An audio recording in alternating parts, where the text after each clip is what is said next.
La situation est grave, les enjeux sont importants. Et il est encore plus important que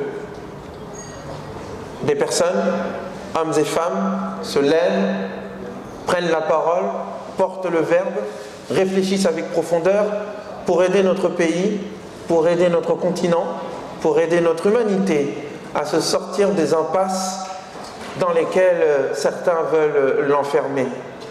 L'impasse du populisme, racisme d'extrême droite, qui voudrait recommencer au fond une troisième aventure mondiale de guerre. Les prémices sont présentes, les haines sont attisées, les caricatures sont produites. Et il y a une population au sein de la population qui est le bouc émissaire à partir duquel peut-être certains voudraient allumer la flamme des conflits futurs.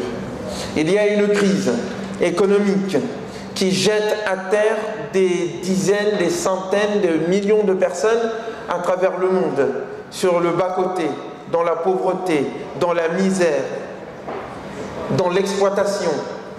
J'écoutais hier à la radio, je ne sais plus sur quelle radio d'ailleurs, où un rapport avait été fait sur les conséquences de la mondialisation et que ces conséquences ont amené une recrudescence de l'exploitation des enfants, de la prostitution des enfants, la mondialisation. On parlait de l'Afrique de l'Ouest, on parlait du Maghreb, on parlait de la Thaïlande, on parlait de l'Amérique latine, on parlait de tous ces endroits où l'ouverture des frontières, et je suis pour l'ouverture des frontières mais pas à n'importe quel prix, où l'ouverture des frontières, l'ouverture des marchés a permis l'exploitation des plus jeunes, des enfants, des petits. Nous sommes dans ce monde-là. Nous sommes dans ce monde où 2 attentats ont eu lieu dans ce pays, meurtriers, sanguinaires. Nous sommes dans ce pays. Nous sommes dans ce continent où les politiques internationales déstabilisent des pays là-bas, qui ramènent leur terreau de terrorisme ici, et qui font que d'autres répondent par ce qu'on appelle le clash des civilisations. Nous sommes dans ce contexte-là. Nous sommes dans ce contexte où les musulmans sont tout le temps, tous les jours, tensés, sont à chaque instant questionnés, interrogés, bousculés. Qu'est-ce que vous voulez? Vous êtes la 5e colonne. Nous sommes, nous, ces musulmans qui, malheureusement, nous faisons, représentés par ceux que nous n'avons pas choisis, par des personnes qui ne parlent pas bien le français, par des caricatures, que Dieu leur pardonne, qu'il nous pardonne aussi. Mais nous sommes ceux-là. Et pourtant, nous avons l'outrecuidance, nous avons l'orgueil, nous avons la fierté, nous avons ce rêve, cette prétention de penser l'avenir de ce pays. Ouais. Si petit, mais déjà si ambitieux. Si maltraité, mais si résistant aussi. Oui. Parce que nous avons cette révélation qui nous parle à chaque instant dans chacune de nos prières. Parce que nous avons cette image d'une révolution, pour moi la première réussite globale, celle du prophète Mohammed, qu'il va falloir étudier au-delà des caricatures qu'ont font les musulmans avant ceux d'extrême droite. Nous avons le murmure que c'est possible, que s'il y a Dieu, rien n'est impossible. Nous avons même à terre, même sur le point d'être balayés, nous avons toujours ce rêve, cet espoir que la mer peut s'ouvrir, qu'un pharaon peut être détruit, qu'un orphelin peut changer le monde, qu'une femme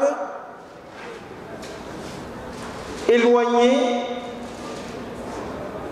du côté ouest de la cité pour se consacrer à Dieu peut donner naissance au miracle Jésus qui va changer la face du monde. Oui, une femme. Nous avons le murmure de cette sourate qui nous dit lorsque la bataille, lorsque le pharaon, lorsque sa famille d'en haut oligarchique décide de diviser le pays en plusieurs catégories sociales et politiques et de se servir d'une partie de la population comme un moyen de tenir le pays. Ils se mettent à égorger leurs fils, et laissent en vie pour les exploiter leurs femmes. Oui. Et que donc ce pharaon-là, eh bien un enfant, un jeune, une maman d'abord, c'est par elle que le changement va commencer. Et le Verbe divin donne la règle générale qui nous concerne tous et qui concerne l'ensemble des opprimés de la terre. Un arme nourid. Et nous voulons Dieu. Nous, Dieu, voulons. Donner de nos bienfaits à ceux qui sur terre sont humiliés. Les damnés de la terre, dirait Frantz Fanon.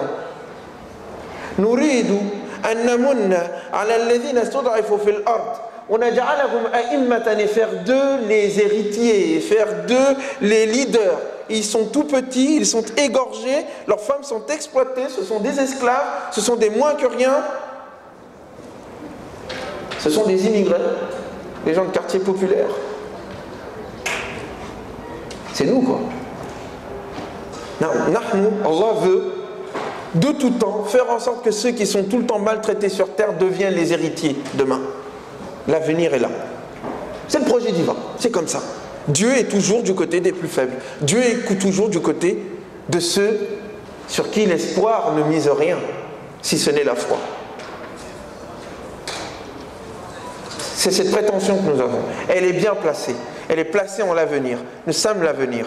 Parce que nous sommes ceux qui d'en bas ne peuvent que monter. C'est la loi de l'histoire. C'est l'interaction qui fonde la dynamique de l'histoire. Ceux d'en haut, lorsque les valeurs qui les fondent et les ont mis en haut, ne leur permettent plus de se maintenir. Dieu prépare la génération suivante, ceux d'en bas, à travers diverses épreuves, afin que ces derniers se lèvent et portent les valeurs qui font qu'ils pourront être les imams de demain, non pas ceux qui font la prière, mais ceux qui dirigent. De tout temps. Ça a toujours été ainsi. Cela est vrai en France, cela est vrai en Amérique latine, cela est vrai dans les différents endroits du monde. Et nous sommes dans cette situation-là.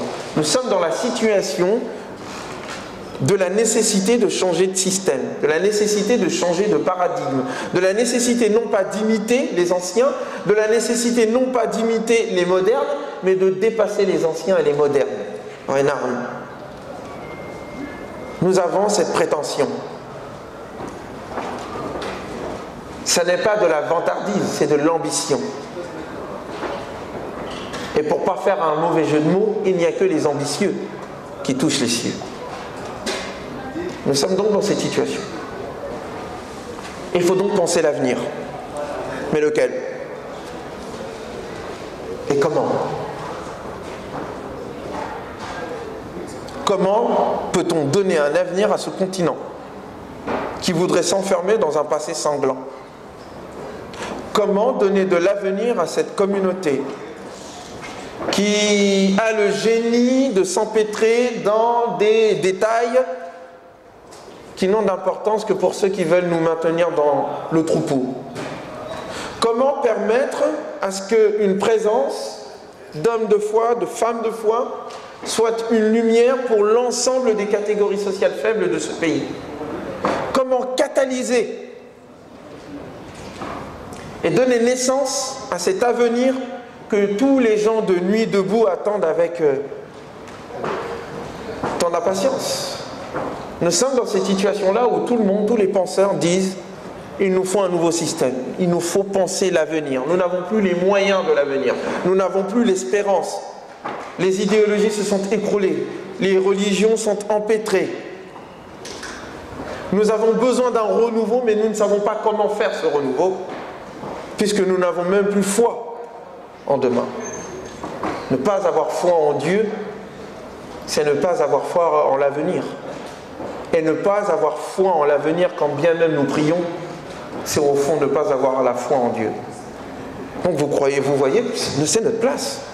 Nous avons tous intérêt, nous en tout cas en tant que musulmans, issus des quartiers populaires pour la plupart, ceux qui avons intérêt à changer le système, ceux qui avons envie de dire à l'église musulmane en place, et je dis ça ici, laissez-nous la place, nous, peuple, nous avons la capacité de décider pour nous-mêmes.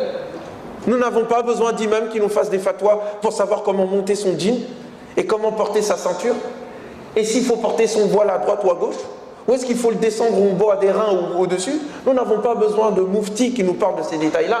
Nous avons besoin de leaders, c'est-à-dire d'une communauté vivante, consciente de ses capacités, confiant en Dieu, confiant en l'humain, et qui a le courage de dire « Anna, moi, je suis capable, me voici, laissez la place, voici ce que je propose. » Voilà où nous en sommes. Voilà l'enjeu. Alors, je ne vais pas faire beaucoup de discours. J'aimerais être dans le concret. Faire un diagnostic, comme un bon chef de projet que je suis. À partir de ce diagnostic, dessiner des objectifs et une stratégie pour les atteindre.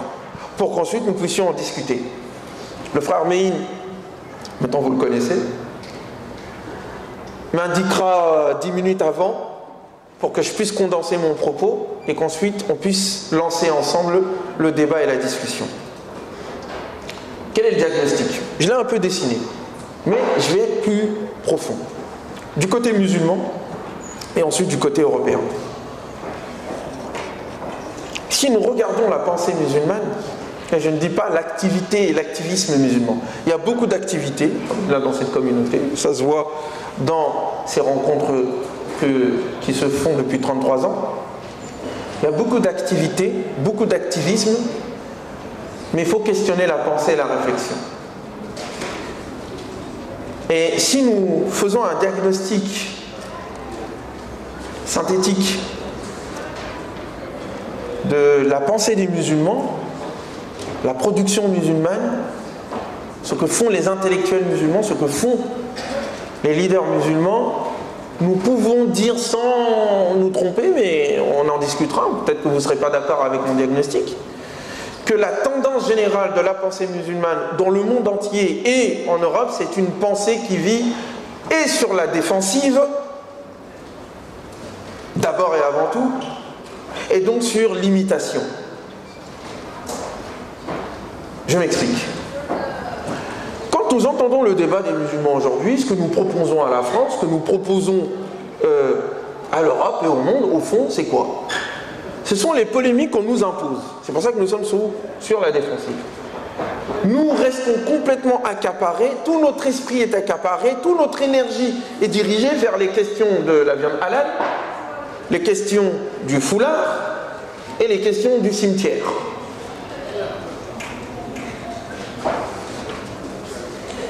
Dans la répétition sempiternelle de dire l'islam est une religion de paix qui respecte les êtres humains, qui prône la fraternité et l'égalité entre les hommes et les femmes. Et de vous à moi, soyons d'accord que si les principes de l'islam disent bel et bien cela, le vécu des musulmans et la manière dont les musulmans réfléchissent ne reflètent pas du tout ça. Nous sommes dans une situation défensive où ce que nous voulons, c'est maintenir notre héritage. C'est de dire que nos anciens étaient les meilleurs, que nous sommes les plus beaux, que lorsqu'il y a une découverte scientifique, de rappeler que c'est dans le Coran, feignants que nous sommes, car nous n'avons pas fait, nous, cette recherche dans l'univers. Que nous sommes toujours omnibulés par l'idée de dire que l'islam, donc nous, et pas le Coran, nous avions une civilisation ancienne, des plus brillantes, et que la seule manière de parler de l'islam, au fond, c'est de dire, voyez-vous, nous aussi, on avait Averroès, nous aussi, on avait Al-Ghazali, nous aussi, on avait Al-Biruni, nous aussi. Et d'ailleurs, ce sont toujours des noms qui se cantonnent dans une ère civilisationnelle musulmane particulière, où nous n'entendons pas parler ni de la civilisation afro-musulmane, ni de la civilisation du côté des Asiatiques, ou des Indo-musulmans, on n'entend pas parler de cela. Même la manière dont nous pensons notre héritage, même la manière dont nous pensons notre islam est toujours focalisé sur comment l'autre nous regarde. Et comment nous-mêmes, nous avons besoin devant lui de nous affirmer. De nous affirmer par rapport à la grandeur de nos anciens. Oui, si tes anciens étaient grands, c'est bien, mais... Et alors? Et toi, qu'est-ce que tu fais? Quelle est ta proposition? Sur le plan du droit musulman, et ça n'est pas un manque de respect envers mes professeurs et nos anciens, que de dire que nous ne pouvons pas continuer à penser l'ijtihad, l'effort intellectuel, et je ne dis pas d'interprétation, à juste reprendre des solutions anciennes et à leur donner des habits islamiques et modernes. Et il ne suffit pas pour réfléchir sur les problèmes économiques du monde de proposer la finance islamique, qui est du capitalisme qu'on a habillé avec quelques règles islamiques. Il ne suffit pas pour régler les problèmes de l'alimentation et de l'écologie de prendre des idées qui existent à l'extérieur et puis de leur donner un petit habit islamique en disant voilà la proposition des musulmans. Il faut aller beaucoup plus loin que cela. C'est la raison pour laquelle, et je finis mon premier point sur la pensée musulmane, c'est la raison pour laquelle, et les mouvements dits de réforme, depuis Jamal Eddin al-Afghani, en passant par Mohamed Abdou, en passant par Saïd al-Nursi, ou bien par Ibn Badis, ou d'autres encore, Ousmane Dan Fodio, et d'autres encore dans tous les continents. C'est la raison pour laquelle le réformisme musulman n'a pas les moyens de proposer quelque chose de nouveau au monde.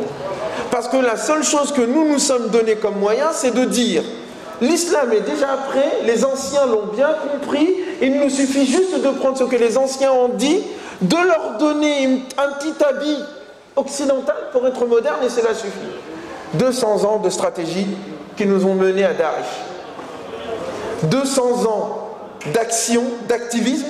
Il faut remercier ces grands imams qui ont travaillé pour émanciper la communauté musulmane de la colonisation ou autre, mais c'était insuffisant.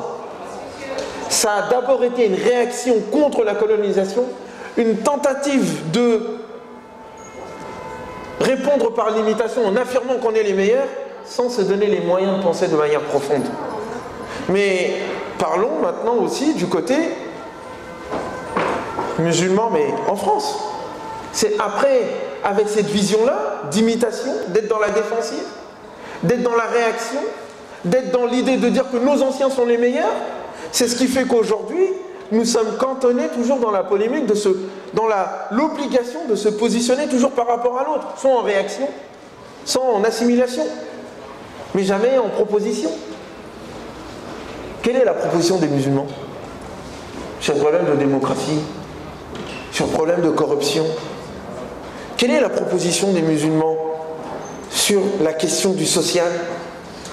Quelle est la proposition des musulmans sur les débats sur le plan épistémologique concernant la place des sciences humaines et de quelle manière est-ce que la révélation, les sciences humaines et les sciences physiques peuvent interagir?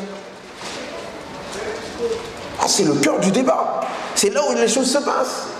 Mais du point de vue du débat français aussi, nous sommes face à des limites du débat européen. Les grandes propositions de gauche sont dans l'impasse. Les questions de laïcité, d'assimilation et d'intégration sont l'image d'une classe intellectuelle, d'une réflexion qui n'arrive plus à créer, à se donner les moyens d'inventer quelque chose. Donc du coup on répète les mêmes recettes. Ce sont des imitateurs. Eux aussi. Et donc eux aussi, sont toujours en train d'aller essayer de sniffer, excusez-moi le mot, les racines. De dire nos ancêtres étaient les meilleurs, le siècle des Lumières, et la laïcité, Jules Ferrier. Et quelquefois quand je discute avec des laïcs, entre guillemets, je ne sais pas ce que ça veut dire ce terme, parce que moi à la base je suis un laïc. C'est-à-dire ceux qui ne font pas partie de l'église. En arabe ça s'appelle Ummi, c'est dans le Coran. Al-Ummiyoun. Dans le Coran, ce sont ceux qui ne sont pas les gens du livre, ceux qui n'ont pas accès au livre, ceux qui ne sont pas de l'église. En français, ça s'appelle laïc. Bref. Mais quand on entend certains laïcs, j'ai l'impression de parler avec des salafistes. avec tout le respect que j'ai pour eux, le même esprit borné, la même adoration des racines, la même idée de retour vers un passé glorieux, imaginé et imaginaire, la même impasse, la même incapacité à produire le nouveau, l'avenir, la même peur de ce qui vient, l'envie de bloquer le présent dans le passé. C'est l'impasse. Et donc du coup, quand on est face à ce piège intellectuel, à cette mort de l'âme, à ce vieillissement de l'esprit avant le vieillissement du corps, qui caractérise l'élite et les penseurs et les intellectuels musulmans d'une part, dans la plupart des cas, il faut être critique envers nous-mêmes, et qui caractérise la classe intellectuelle et politique française et européenne d'autre part, il suffit de voir de ce qui se passe en Europe, il faut s'attendre au pire. Mais attention.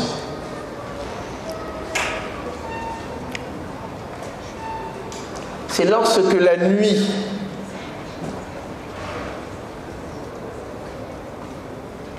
arrive à son moment le plus sombre que pointe l'aurore. C'est dans les moments de crise intense, aiguë, là on se dit il n'y a rien, tout est perdu, c'est à ce moment-là que vient l'espoir. C'est à ce moment-là que Dieu bascule l'histoire. Le Coran le dit très bien. Jusqu'à ce que dans Surat Yusuf, les prophètes se mettent à désespérer. Et qu'ils se rendent compte qu'au fait, ils sont traités de menteurs et qu'on ne croira pas en eux. C'est à ce moment-là que leur vient notre secours. C'est à ce moment-là. Donc c'est à ce moment-là, et c'est la troisième étape de mon propos, qu'il faut maintenant réfléchir. C'est parce que nous subissons que nous devons agir, que nous devons nous lever, que nous devons proposer quelque chose à l'humanité. Non pas nos traditions anciennes, non pas le bédouinisme. S'il vous plaît, arrêtons de dire que l'islam c'est s'habiller de telle manière. C'est insulter notre religion. C'est insulter notre révélation. Arrêtons de penser qu'être un bon musulman, c'est avoir gardé son identité intacte. Nous avons un islam d'identitaire, où l'objectif c'est de garder notre communauté, d'adorer notre religion, de montrer notre spécificité. Notre spécificité et non notre universalité. Tel est notre islam. Tel est l'islam que nous avons. D'où le fait que l'ensemble de nos débats, pour la plupart, ce sont des débats identitaires, d'habillement, de ce qu'on doit manger, et où on doit être enterré, et de tout ce qui se fait entre ça. On n'a pas d'autre cadeau à offrir à l'humanité que nos traditions et nos coutumes, qui sont pour la plupart pas musulmanes, voire contre-islamiques. Quand un penseur ou des pensées, des personnes musulmanes vous disent écoutez, je suis en train d'écrire ça en ce moment dans un des chapitres de mon ouvrage que j'espère finir bientôt, ça fait 2 ans que je suis censé le finir, mais qui me dit mais Ousmane, écoute, l'esclavage c'est possible.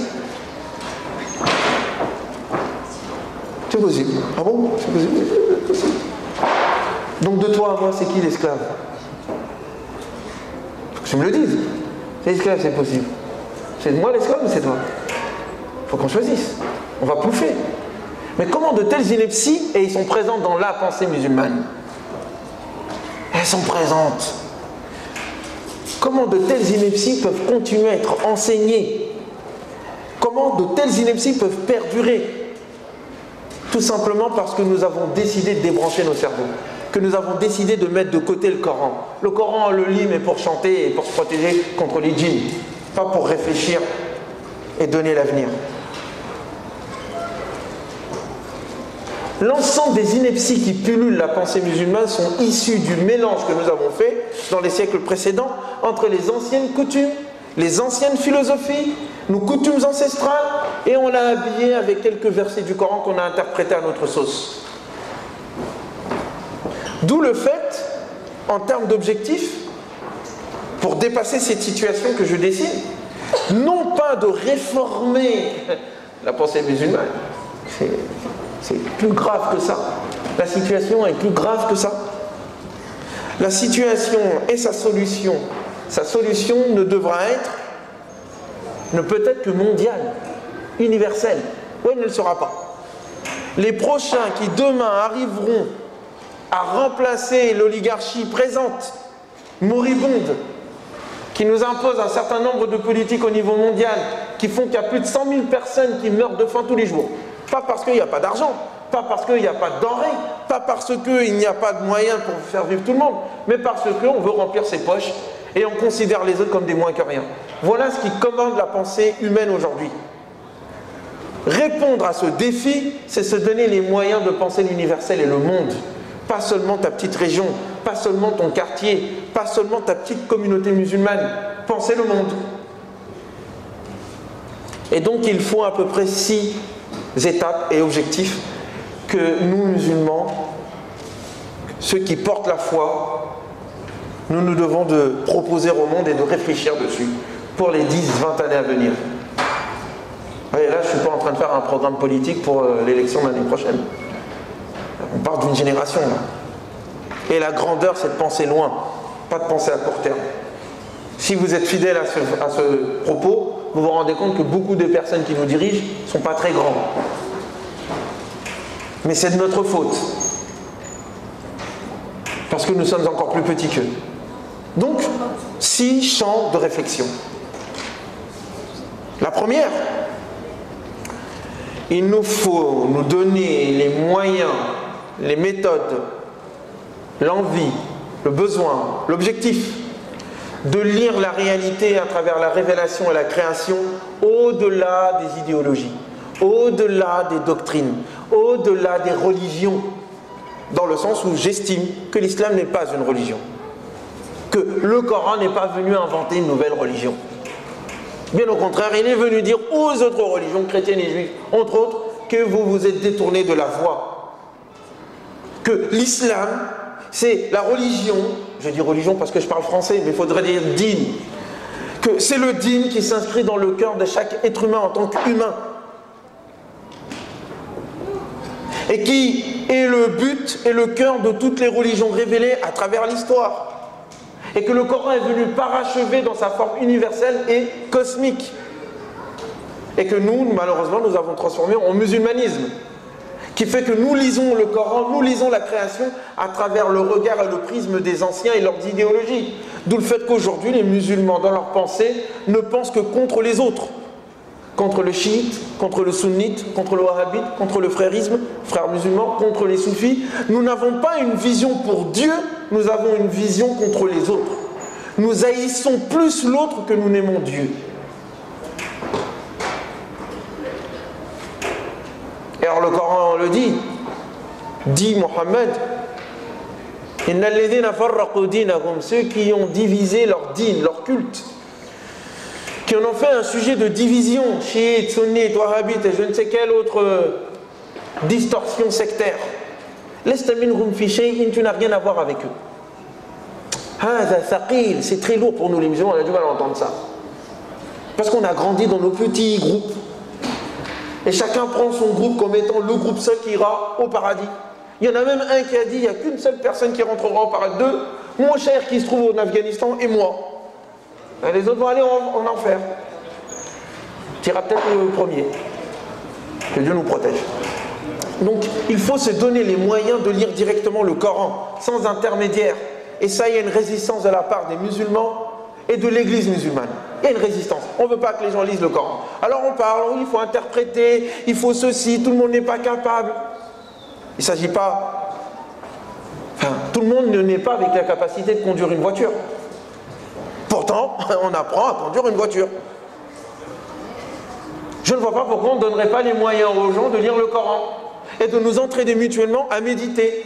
D'autant que si la personne est assez intelligente, a du bon sens, qui est quand même la chose la mieux partagée parmi les êtres humains selon Descartes, et il a raison, tout le monde est capable de lire le Coran et d'en comprendre quelque chose.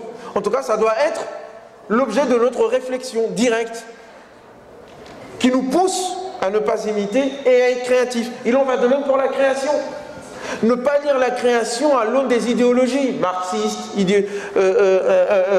libéralisme et je ne sais quel autre.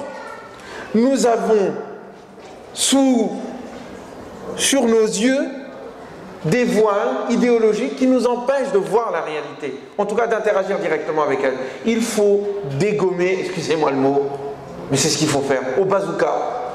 Il faut enlever toutes ces idéologies qui nous enferment dans cette forme de moutonisation dans laquelle nous nous trouvons. Des mouftis aux experts de BFM TV. C'est le même projet d'enfermer les gens dans une certaine vision du monde qui vous empêche de réfléchir. Il faut sortir de votre Matrix. Vous avez regardé Matrix? La personne va me dire, il parle de Matrix dans une conférence avec eux. Voilà. Et non, mais mes amis, on est dans la matrice. Il faut s'en sortir. Et donc, il faut regarder les choses avec ses propres yeux.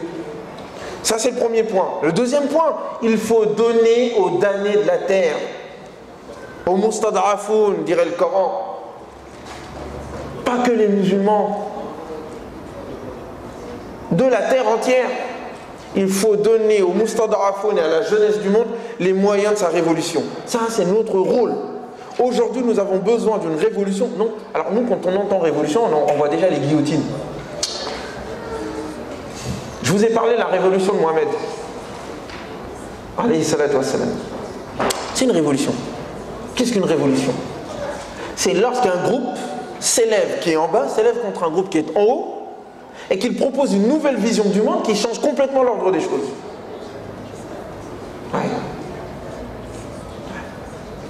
Sans guillotine. Hein. Si nous comptons le nombre de victimes dans les batailles qui ont eu lieu entre le prophète et les mouchrikoun, alayhi salatu wassalam, et qu'on enlève le mensonge des 1000 juifs qui ont été assassinés par le prophète, c'est un mensonge que les musulmans même colportent. 1000 personnes qui ont été tuées par le prophète alayhi salatu wassalam parce que c'est des prisonniers de guerre. Alors que le Coran dit clairement que les prisonniers de guerre, soit on les libère gracieusement, soit il y a une rançon. Alors on dit qu'il a tué les Banu Qurayza, 1000 personnes. Où il les a tués, comment il les a tués, techniquement comment on peut faire ça? Ah, dit on ne réfléchit pas là-dessus. Bref, je reviens. Mais si nous comptons, nous enlevons ces 1000 personnes fallacieux qui ne sont pas morts, nous arrivons à peine 400, 500 personnes mortes des deux camps. Pourquoi? Parce que l'objectif de Mohamed n'était pas la guerre. Et toutes les stratégies qu'il a mis en place étaient d'éviter le plus possible le sang. D'où la différence qu'il y a entre les guerres qu'a menées le prophète Mohamed pour se défendre et ce qui s'est passé à la Fitna al-Kubra. La grande crise qui a eu lieu entre Muawiyah et Ali qui a fait une guerre civile. Là, c'était des centaines de milliers de personnes qui mouraient. Enfin, des dizaines de milliers de personnes. Bref, il faut donner donc les moyens de cette révolution aux jeunes et à ceux qui sont faibles. Et donc, il faut réfléchir. Non pas, et ça j'appelle les intellectuels, les mouftis, les chouyours, arrêtons d'être les... Arrêtez, moi je ne suis pas dedans. Arrêtez d'être les suppôts de l'ordre établi. Faire des fatwas qui font plaisir au roi, aux dirigeants. Je parlais un jour à un des responsables associatifs pendant les émeutes de banlieue en 2005. J'ai dit pourquoi vous avez fait une fatwa pour dire que l'islam interdit de mettre le feu. Suivez mon regard. Moi je les aime bien, certains sont mes professeurs, mais bon. Pourquoi vous avez fait ça? Il m'a dit non, c'est pour montrer que l'islam... Mais pourquoi tu fais ça? Déjà tu montres donc que ceux qui ont brûlé, c'était des musulmans, et ils ont fait ça pour l'islam. C'est faux. Ils ont fait ça parce qu'ils sont français. Ils ne sont pas d'accord avec le fait qu'on tue l'un d'entre eux pour rien. Et il y en a plein des jeunes parmi nous qui se font tuer pour rien. Et c'est une révolte sincère. Maladroite, parce qu'elle ne sait pas les donner les moyens de transformer le pays. Mais elle était sincère. Et toi, tu viens, tu fais une fatwa comme ça pour faire plaisir aux gouvernants. Arrêtons avec ces fatwas pour les gouvernants. On aura beau faire, on ne sera pas accepté par eux. Donc autant être nous-mêmes, c'est-à-dire de vrais citoyens qui agissons pour le bien de tous. Donc deuxièmement, il faut donner les moyens aux damnés de la terre, de toute la terre, les moyens de s'en sortir sur le plan économique et politique et culturel. Il faut réfléchir là-dessus, penser des stratégies, être en relation avec les forces de résistance de ce monde. Et il y en a beaucoup. Troisièmement, il s'agit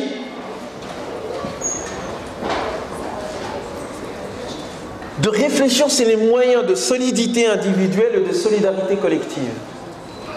De créer les interdépendances qui permettent à chacun d'entre nous d'être autonome. Je me Je donne plus de détails, je m'explique. L'un des moyens de dominer, c'est diviser.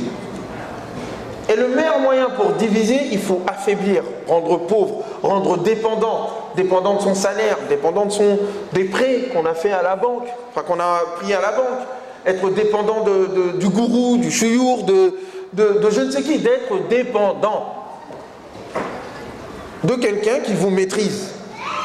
Et pour que vous soyez dépendant de lui, il faut que vous n'ayez que lui pour subvenir à vos besoins. Mais si vous multipliez les sources de dépendance, vous devenez plus autonome. Je ne suis pas dépendant que de toi, je ne suis pas dépendant que de toi, je suis dépendant de vous tous et vous êtes dépendants de moi et nous sommes tous interdépendants. Et donc cela, le Coran nous dessine un certain nombre de stratégies, notamment dans la sourate An-Nisa, dans la sourate Al-Maïda.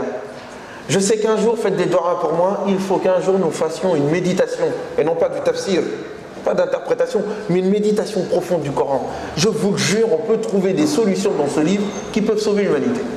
Alors quelqu'un va me dire, c'est parce qu'il est croyant. Il faut qu'un jour nous nous posions, nous fassions une méditation du Coran dans sa totalité sur les 10 années à venir. Mais j'espère que tu seras là pour m'aider. Mais il faut penser les axes de solidarité. La première des choses, rendre autonomes les gens en leur donnant de la culture, en leur donnant du savoir. Si je pouvais faire une fatwa personnelle, sans être un berger qui veut vous moutoniser, je dirais qu'il est interdit pour une famille musulmane, pour un citoyen français, de ne pas avoir de bibliothèque chez lui. Interdit. Se donner les moyens à travers Internet, des plateformes d'éducation populaire qui permettent d'avoir accès aux livres, aux classiques, à l'héritage, mais aussi à des discours, des dialogues sur différentes formes culturelles, des dessins animés, des histoires, du théâtre, des chants, de la musique, et pas des chants orientaux s'il vous plaît. Il y en a, ils pensent que faire des bonnes chansons c'est du dablouka. Moi ça ne me parle pas. Souvent on me dit viens tu vas écouter de la musique islamique là. C'est une musique halal, on l'a égorgée, on a dit bismillah, on dit non, tu vas voir, ça va être intéressant. Je me rappelle, c'était la première fois que j'étais venu ici. Et moi, je suis assis et tout, moi je m'attendais à un truc magique, magnifique. Moi, c'était magique pour les autres, mais pas pour moi. Et donc, je vois, ça chante et tout, je dis, mais c'est pas de la musique islamique, ça, c'est la musique arabe, qu'est-ce que tu racontes? Mais ça, c'est islamique et tout. Je dis, non, ça me parle pas, moi. Moi, je préfère du Youssou N'Dour ou du Hayam. Moi, je dirais pas Francis Cabrel, c'est pas trop mon truc, mais ça me parle plus. Pourquoi on n'a pas d'inventeur là-dedans? Pourquoi on n'a pas de créateur? Donnez les moyens de l'autonomie. On n'est pas autonome quand on ne réfléchit pas par soi-même. Et on n'est pas autonome quand on n'a pas les moyens de subvenir à ses besoins. Donc, deuxième chose, solidarité. Nous avons les moyens de créer une chaîne de solidarité dans ce pays, un réseau de solidarité. Nous avons l'intelligence, nous avons les valeurs et nous avons le nombre. Nous sommes nombreux. Il faut penser des stratégies de politique publique dans ce sens-là, pour permettre à la société d'être protégée contre ceux qui dominent, et donc de donner les moyens de la créativité et de la création. Je vous le jure que ceux qui sont en haut n'ont peur que d'une chose, c'est de personnes qui réfléchissent par eux-mêmes. Regardez la panique de ceux qui aujourd'hui voudraient qu'on regarde la télé quand on leur dit que la plupart des citoyens ne regardent plus la télé et n'ont pas confiance aux médias. La panique. Un berger qui n'est plus écouté par son mouton, c'est dangereux. Quatrièmement, créer un réseau, une plateforme, une reliance, je dirais, pour reprendre les termes d'Edgar Morin et d'autres chercheurs, je dirais tartil, pour reprendre le Coran, un moyen de relier les hommes, les femmes de conscience et de foi à travers le monde. La foi du Coran n'est pas la foi telle que nous on la comprend. Les musulmans, on a un gros travail à faire au niveau de la compréhension qu'on a même de l'islam. C'est un mélange de bédouinisme, d'idolâtrie, des anciennes religions et d'islam. Il y a un travail à faire. La foi du Coran, c'est la foi qui interpelle toute l'humanité. Dès lors que tu te questionnes sur le sens du monde, tu es sur la voie. Dès lors que tu reconnais qu'il n'y a qu'un seul Dieu, tu es sur la voie. Dès lors que tu sais que les valeurs sont universelles et quelles que soient les religions, nous pouvons nous retrouver, Tu es sur la voie du Coran. Tu n'as pas besoin de t'appeler Farid et d'avoir un habit oriental. Mais donc il faut créer les synergies. Et nous avons les moyens pour cela, en indiquant d'abord, en démusulmanisant la foi coranique et en universalisant son message. Si le message du Coran est universel, il doit parler à tout le monde. C'est pour ça que moi j'ai aucune gêne à réciter le Coran, même devant un public des sénateurs. Si ils n'ont pas de mauvaises intentions, ce que dit le Coran, ils le comprennent. Et je l'ai vécu à plusieurs reprises. Seulement, je n'habille pas le message du Coran avec les traditions bizarres de chez moi. Donc il faut créer des synergies, discuter entre nous, faire en sorte que tous les hommes de foi et de conscience se rencontrent, qu'on essaie de trouver des moyens de résistance globale. Nous pouvons le faire, nous pouvons être le cœur de cette résistance-là, parce que nous avons le plus que quiconque dans le monde, intérêt à ce que les choses bougent. Mais encore faudrait-il que nous nous ouvrions, encore faudrait-il que nous cessions d'être dans la défensive, encore faudrait-il que nous cessions d'être dans l'adoration de notre religion et être dans l'adoration de Dieu. Subhanahu wa ta'ala. Et Dieu, il est plus grand que tout.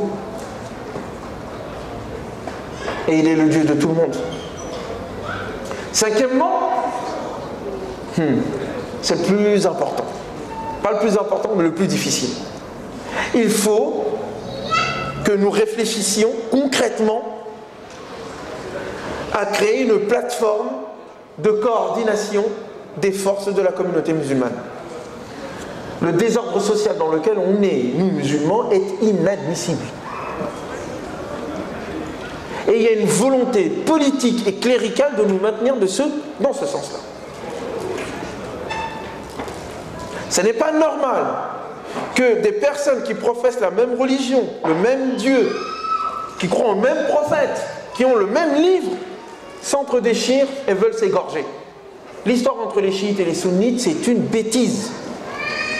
Une volonté de maintenir les gens dans un combat qui a eu lieu il y a 1400 ans. Pour quels intérêts? Le nôtre? Bien sûr que non. Et en alliance avec les forces du monde qui veulent qu'on reste dans cette situation-là. C'est inadmissible. Le rôle que joue le wahhabisme et le salafisme, c'est un rôle de cinquième colonne, je dis comme je le pense. Parce que les débats qui sont lancés, à chaque fois, ce sont des débats pour nous diviser. Pourquoi? C'est quoi ton but? Si je ne porte pas un qamis, c'est quoi ton problème? Si j'ai pas la barbe qui descend jusqu'à... C'est ça l'enjeu? On ne peut pas se mettre d'accord sur l'essentiel et nous pardonner sur le reste? Mais ça, encore faudrait-il revenir sur le Coran. Parce que quand on suit le Coran, on n'a pas ce problème-là. Mais comme chacun a ses propres idoles, entre guillemets, qu'il adore, en les appelant chouyour, imam infaillible ou je ne sais quoi, nous sommes dans la catastrophe dans laquelle nous sommes. Donc il faut nous donner, nous les jeunes, parce que les anciens, avec tout le respect que j'ai pour eux, ils sont à l'ouest.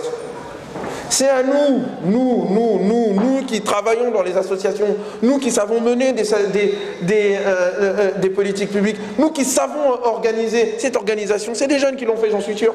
Je les vois là. On a les moyens de créer une synergie. On peut créer l'organisation de la communauté musulmane qui permet sa consultation, le choix démocratique de ses dirigeants, avec le droit de les révoquer. Pas juste des personnes qui sont choisies d'en haut et d'ailleurs. C'est pour ça que j'ai un gros problème avec le CFCN, avec tout le respect que je suis assez franc. Je crois qu'on ne va pas m'inviter l'année prochaine. Hein, Farid? J'espère qu'il n'y a pas de problème. Mais j'ai un problème avec le CFCM et tous les représentants. Ils sont gentils, mais ils ne nous représentent pas parce qu'ils n'ont pas été choisis par nous. Et il y a un ancien président qui a dit que l'islam de France n'avait pas besoin de démocratie. Ah bon?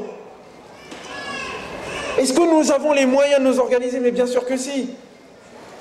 Donc il faut qu'il y ait un véritable mouvement, et j'interpelle les intellectuels, les jeunes, les leaders dans les associations. N'attendons pas la permission de nos anciens. Agissons.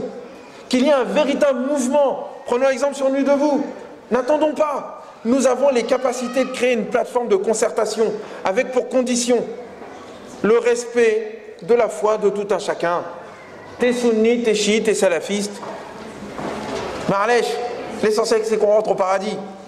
Qu'on reconnaisse le droit à tout un chacun de pouvoir s'exprimer. La shura baynahum, comme dit le Coran, c'est la shura de tout le monde, pas la shura juste des élites qu'on n'a pas choisies. Et donc ça nécessite la diffusion d'une éducation populaire, d'une culture de concertation. Parce que pour pouvoir participer à la prise de décision, il faut savoir. Donc il faut sortir du troupeau, cesser d'être des moutons, arrêter de penser que d'autres personnes peuvent penser à notre place. La shura, non, l'héritier du prophète, c'était pas Abu Bakr, c'était pas Ali. C'était la communauté. C'est nous. Et on nous a fait croire pendant 1400 ans qu'il fallait un chef qui nous dirige. Le chef, c'est nous qui devons le choisir. Parce que c'est nous les véritables chefs. Donc il y a les possibilités de travailler là-dessus. Une plateforme de coordination avec des représentants, qu'il y ait une assemblée, et que de cette assemblée-là qui est représentative et qui est révocable, il y ait les possibilités de choisir des instances de décision au niveau de la réflexion, et c'est l'ijtihad, et au niveau de l'action, et c'est le djihad. Je ne parle pas du djihad qui égorge, hein. Je parle du véritable djihad. C'est-à-dire des personnes qui sont là, qui réfléchissent sur la mise en place d'actions, des décisions prises par la communauté musulmane et ses représentants. Est-ce qu'on est capable de le faire en France? Mais bien sûr qu'on peut le faire. Mais il faut de la réflexion, il faut des leaders, il faut du courage. Et surtout avoir la conscience qu'on va un jour mourir et qu'on aura des comptes à rendre à Dieu. Et que les khoubzistes, il y en a beaucoup, voilà, c'est du pain quoi. Il y a mieux à manger. Il y a le respect de tes concitoyens. Il y a la confiance que tu as en toi. Et surtout, il y a la satisfaction de Dieu. Voici à peu près les 5 propositions que je peux faire en termes de stratégie par rapport à ce que nous pouvons apporter à cet avenir. Cet avenir, c'est le nôtre. Il ne s'agit pas de l'avenir des musulmans arabo-musulmans. Il y a aussi un gros problème de ce côté-là de représentativité de l'islam. Où sont les autres communautés? Où sont les Indiens? Où sont les Asiatiques? Où sont les Africains? Moi, je parle pour ma paroisse en tant qu'Africain. Je vais vous dire ce qu'on se dit entre nous. Il y a certains Africains ici qui pourront peut-être confirmer. On se dit entre nous quoi? Quand on est avec les Arabes, c'est compliqué. Donc, c'est pas la peine d'agir avec eux. Quand ils veulent un noir, c'est qu'un noir, le noir il soit derrière. Ça, on se le dit. Est-ce que c'est vrai? Non. C'est pas vrai, bien sûr. Ce sont des stéréotypes. Mais il faut que nous ayons conscience de cette problématique-là. Il y a plusieurs cultures musulmanes. Il n'y a pas qu'une seule. Et le tête-à-tête malsain qu'il y a entre la communauté arabo-musulmane et la France, c'est malsain, c'est pas bon. Il faut qu'il y ait d'autres peuples qui interagissent et qui rentrent dedans. Et peut-être que tout à l'heure, j'aurai normalement une conférence sur le communautarisme, avec une personne devant laquelle j'espère avoir le courage de m'exprimer avec la franchise avec laquelle je m'exprime. Mais je lui fais confiance pour me permettre cela et me mettre à l'aise. Mais le communautarisme, c'est une invention d'en haut pour empêcher ceux d'en bas de s'organiser. Mais d'un autre côté aussi, moi, quelquefois, quand je vois l'expression de l'islam de France, j'en prends avec l'islam de France, j'ai mis une vidéo là-dessus en disant que j'étais pas d'accord avec ce terme, mais utilisons le mot quand même, mais c'est quand même un islam assez pauvre, quoi. Ils sont les autres. Donc il faut, pour cette plateforme, qu'il y ait la diversité des communautés musulmanes, la diversité des courants musulmans et la parité. Les femmes, vous ne laissez pas faire, hein, si vous attendez que les hommes vous donnent la place, comme disent les jeunes, vous êtes mort dans le film. Donc le film il a commencé, t'es mort au début. Donc c'est le propos, c'est l'avenir que je vous propose.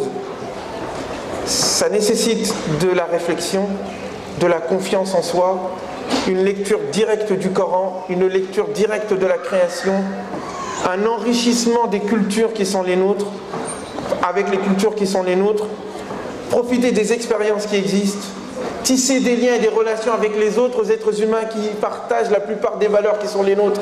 C'est faux, le clash des civilisations, c'est un scénario qu'on veut mettre en place. Pour le Coran, les principes de l'islam sont ancrés dans le cœur de chaque être humain en tant qu'humain et se retrouvent dans la plupart et dans toutes les spiritualités et religions, qu'elles soient inspirées ou révélées. Cette conscience de l'universalité, nous devons la porter et être les soutiens de ceux qui sont les damnés de la terre. Et nous en sommes partis. Si nous faisons cela pour les 20-25 ans à venir, Inch'Allah Rabbil Alamin, qui sait? Peut-être pas si loin que ça. Dieu seul sait les transformations qui peuvent se passer. L'univers n'est pas figé. J'étais en train de lire un livre de physique quantique extraordinaire. Là, j'ai la tête qui bouge dans tous les sens. L'univers n'est pas figé. Nous sommes les acteurs de notre destin. Et Allah subhanahu wa ta'ala nous soutient dans l'écriture de notre destin. Celui qui croit en cela, croit en Dieu. Et il a confiance en soi. Et la confiance en soi, c'est le plus beau des cadeaux à offrir à l'humanité. وأقول قولي هذا وأستغفر الله لي ولكم فاستغفروه إنه هو الغفور الرحيم. J'espère que vous aurez beaucoup de choses à me dire, car on a beaucoup de choses à apprendre des uns des autres. Mais de grâce, ne prenez pas vos intellectuels pour des gourous. C'est leur faire du mal parce que ça grossit le nafs, et c'est vous faire du mal parce que ça ne nous aide pas à nous en sortir. Nous avons besoin d'une communauté de leaders, pas une communauté de moutons. Merci à vous.